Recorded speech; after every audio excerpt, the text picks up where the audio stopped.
sector here in country. So this is the first time that the education sector is intervening in Pakistan. And by the way, this activity is not even in the action plan, in the education action plan. All initiated by this incredible guy sitting next to me. So it is really good. So I think one of the things that we would want to walk away from this meeting is what kinds of concrete activities the education sector can support. Simply because at the end of next month, this coming month, we are having the ICESCO Executive Council meeting. And in that meeting, budgets are identified for 2026 moving forward. So this time around, I would want to make sure that we have concrete activities for Pakistan reflected in our 2026 action plan. Yeah? So going back to what are the priority areas that the education sector is going to be focusing on based on the needs of our 54 or 53 member state countries. Artificial intelligence and education is one of the top key priorities because everybody knows we are now living in the digital world. It's now a digital era and we don't want our students to be left behind. And already we are seeing a huge digital divide in the education sector in many of our countries.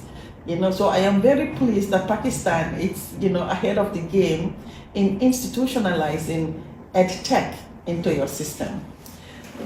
Second priority area is education and climate change. We call it greening education, and we have a policy on greening education. Prior to my joining ICESCO, Wakas, made sure that the education sector partnered with Cambridge University to develop this greening education policy paper. And we will discuss a little bit about it maybe soon. However, the notion around education and climate, we all know the impacts of climate change.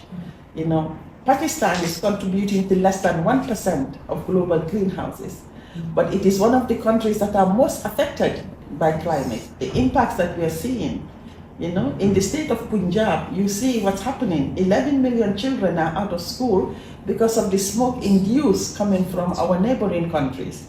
And UNICEF has estimated that over 11 million children in the state of Punjab will develop respiratory diseases in the long run. So the issue of climate is extremely important and needs to be integrated at a very early age. The next priority area is foundational learning. And I was very happy to see your early childhood program.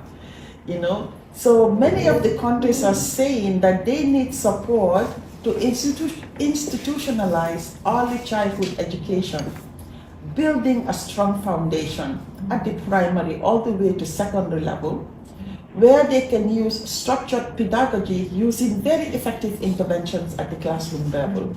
So that includes intensive pre-service and in-service teacher training in order for them to be able to deliver quality learning.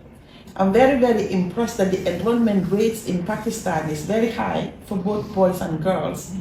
All the countries are now scrambling towards 2030 for achieving the SDG goals. But it remains a challenge for many of the countries. In Pakistan, for example, you have done a commendable job in enrollment and retention rates. However, the quality learning remains a challenge. Yeah? We are seeing a lot of, learning poverty, where children, under the age of 10 or at the age of 10 could not simply read or write. So that tells you that we need to put a lot of emphasis on in-service and pre-service teacher training so that we give them the tools, the environment, the ecosystem they need in order to provide quality learning at the classroom levels. And that also involves an integration between the people that are designing the curriculum. I'm very pleased to hear that the curriculum is now digitalized, which is extremely good.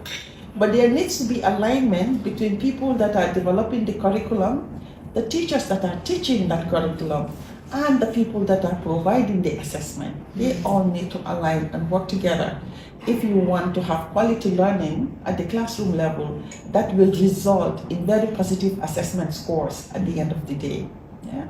And there was another priority for girls' inclusion, girls' education and inclusion. I mean, World Bank has recently did a study, and they have quantified that between 15 to 50 trillion US dollars is lost globally because of lack of girls' education. 15 to 50 trillion dollars is lost economically at the global level because of lack of girls' education and inclusion. That's a huge, staggering figure. Yeah. And so if we have to do that inclusive, and make sure that girls are not only enrolled but retained and provided with quality learning, it's going to transform our economies in the long run. We also see the priority need for education in crisis countries. A lot of countries, especially many of the ICESCO member countries, are going through conflict, as evident in. If these proposals are funded, then it will be a game changer for some of our countries where we want to target and focus. And for me, Pakistan, I would love for Pakistan to be my flagship country, where we can, have sustained support on different priority areas, to showcase in our next, interministerial conference. Okay. So, Bakas, do you want to say? Thank you, Dr.